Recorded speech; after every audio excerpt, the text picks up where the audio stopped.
ሰላም ሰላም ፍትዋትን ክብራንን አመላዕ ለምትርከቡ ነቻናል ቤተሰብ ከመይ ትኾኑ ኩሉ ሰላም እግዚአብሔር ይመስገን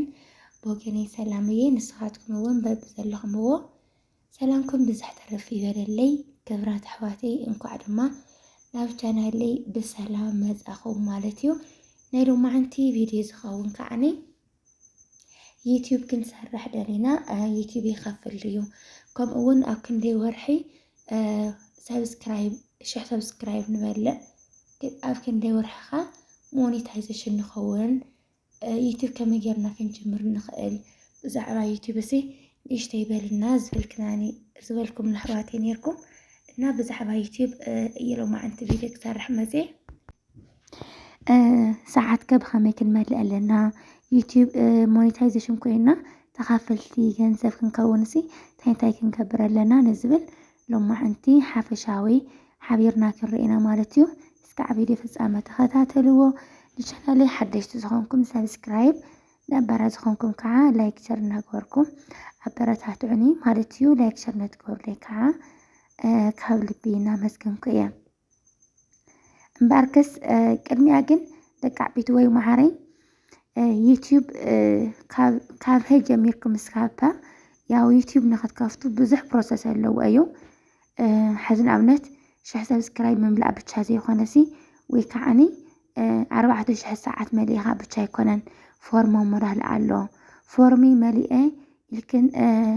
نشتي صراحة قال لي انت لكن كعني ناي باسبورت من بلعلو ناي 10 دولار من بلعلو ناي حساب قطري من بلعلو بتشا بزوح هاجر من بلعلو بزوح نجار لنا أنا رجع بيتوي معري 14 ساعات مليئن شح سبسكرايب مليئن مونيتايزيشن كتجبرانا بيوتيوب كامباني فورم نخت ملأ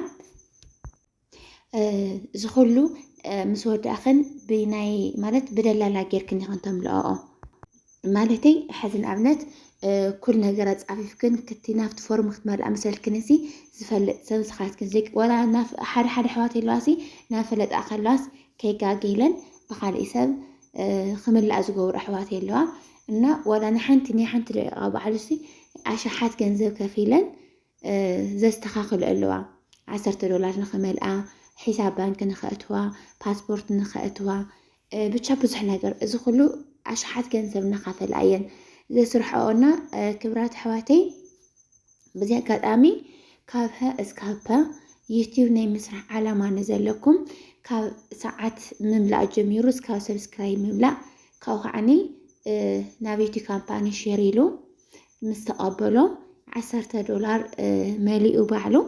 كاو عني ناي باسبورت ماننت أتيو كاو عم مجرشة حساب بنك أتيو إذا خلص عفيفو يوتيوب مول 100% تخفلت سكعتو خنا جنزو سكعز وازر الكندرس ساريحو خاركبك كنت ليليا بوشتي رخباني بمسنجر وين والتسفش الكنت أنا هيكوناني هاي بلانو مالتيو بتقرنيا ويني إكرتا بتقرنيا والتسفش بتشا وين زي خونسي بتقرنيا والتسفش بتشا الكن مسنجر رخباني كم تزول خن مولو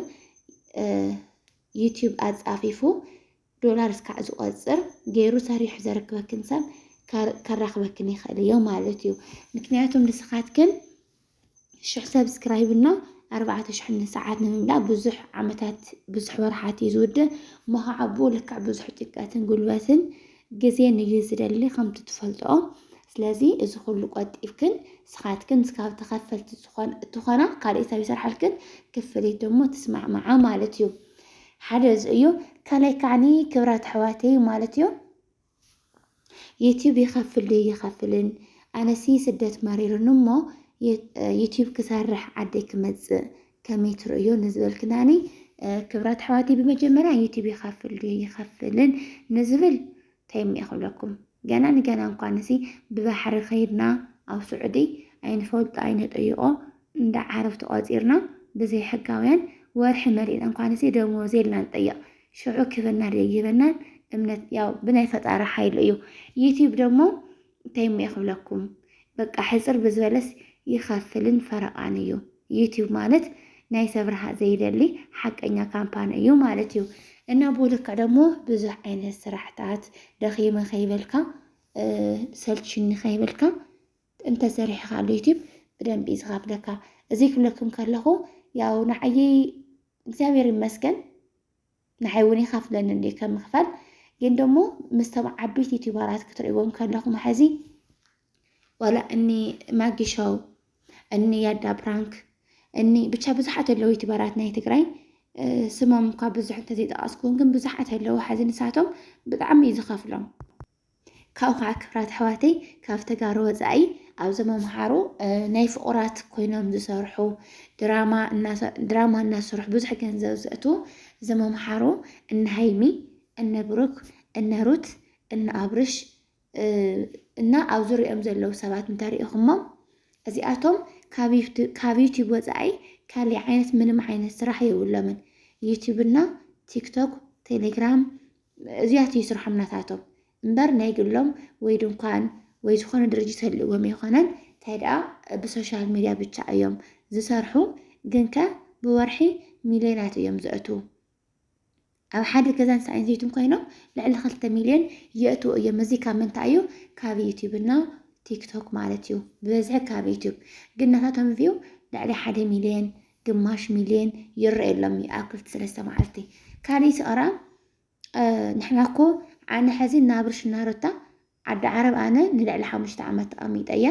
ግን ደሞ ዝቐረባ ግዜ እየ ዝፈልጦም ኣብዘን 2 ዓመት ጥራሕ እዮም ፈሚሶም ኣብ ውሽጢ 2 ዓመት ግን ገዝኦም ገዚኦም ነናይ ባዕልቶም መኪና ገዚኦም ብዙሕ በቃ ካብቲ ማንም ሃብታም ዝነበሮ ንላዕሊ ሕጉሳት ኮይኖም ምሁሉ ነገር መሊእሎም ንቤተሰቦም ሕጉሶም ይነብሩ እዚ ብምንታይ እዩ ብናይ ዩቲዩብ ስራሕ ስለዚ ክብራት ኣሕዋተይ ሓፈሻዊ ዩቲዩብ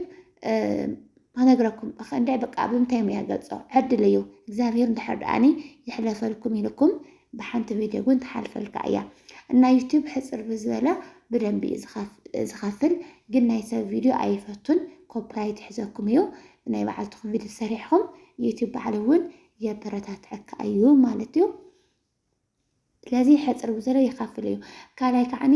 ዩቲዩብ ብቻ ክሰርሕ ዓደይ ክመፅእ ስደት ሰልችዩኒ ንትብሎ ኣነ እዚኣ ኣይቃወምን እውን ኣይሕግዘኩምን እውን ምክንያቱም ደቂ ዓበይቲ ወይ ማዕረይ ንዩቲዩብ ብቻ እንድሕር ኣሚንኩም መፂኹም እቲ ዩቲዩብ ምስራሕ እንድሕር ኣዝለይኩም ወይ ከዓ ብዝኾነ ኣጋጣሚ ተተበላሽኩም ወይ ከዓ ዝኾነ ኣጋጣሚ ንድሕር ገዲፍኩሞ ኣታዊ ጠጠው ከብለኩም ከሎ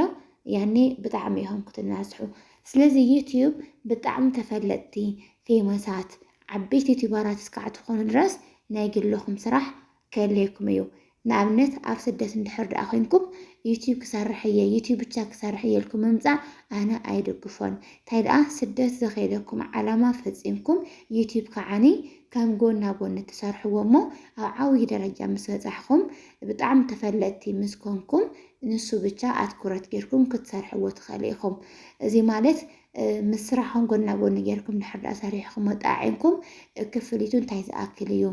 እዚ ተሰሪሐ ክንደዚ ተኻፊልኒ ክንደዚ ተኻፊልኒ ንዓየይ ብወርሒ ክንደዚ ይኣክለኒ ኢልኩም ኩል ነገር ምስ ተመዛዘምኩምዎ ኢኹም እምበር እቲ ሓዚ ስደት ክንደይ ባሕርን ክንደይ በረኻን ሰገርኩምዎ ዓዲ ክንደይ ችግር ርኢኹም ዝኣተኹምዎ ዓዲ ብቐሊሉ ዩቲዩብ ክሰርሕ እየልኩም ክትምለሱ ከለኹም እዚ ኣብ ዓዲ መፂኹም ንእሽቶ እንትን ክብለኩም ስለ ዝኽእል ኣነ እቲ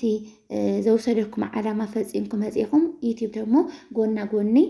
ሰሪሕኩም ውጤቱ ባዕልትኩም ተትርእይዎ ባህሪት እየ እምበር ዩቲዩብ ክሰርሕ እሞ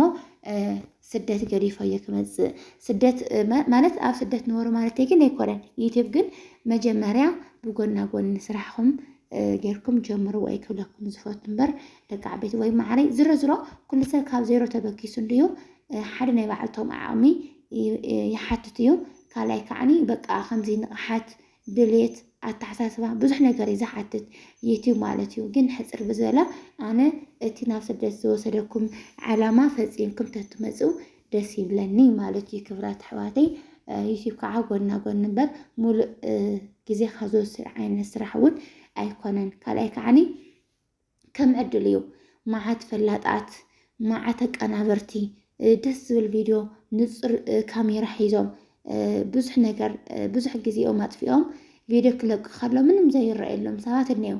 رمو كاميرا سئل حما من مسئل كاللي ناركا أو نجار زي ولو توت ناركا وعلكا رمو بتعم فايرال زوز قالوا سابنيو إنك كم عدليو قلنا بتشأن كنت تقومون تخيلوا كاب سدت على ما خنفتينكم عدهم كتعزوها لهم جن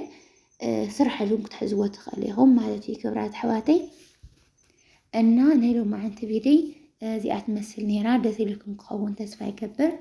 بزعما يوتيوب زريا حتى نترياليو أكومين تصحفلين دحرز خيلو خينا كم زاوير فقال كمل لكم إياه مالتي كبرات حواتي إنه يوتيوب كتكفتات اللي حافشاوي بوشت مسمر الخباني كلت أنا أيقوم زركبكن بأمنات سهل كرخبكن يخالية قال تسفشلكن بتقرنيات حفكن رخباني مالتيو أنا لك عبيت وي أنا بدعمي إسفتوكم إذا خبركم من ساسنهايو لايك شير سبسكرايب نقررمو أي ترشحوا مالتيو كبرات حواتي بخالي فيديوس كعزم لسكم باي باي.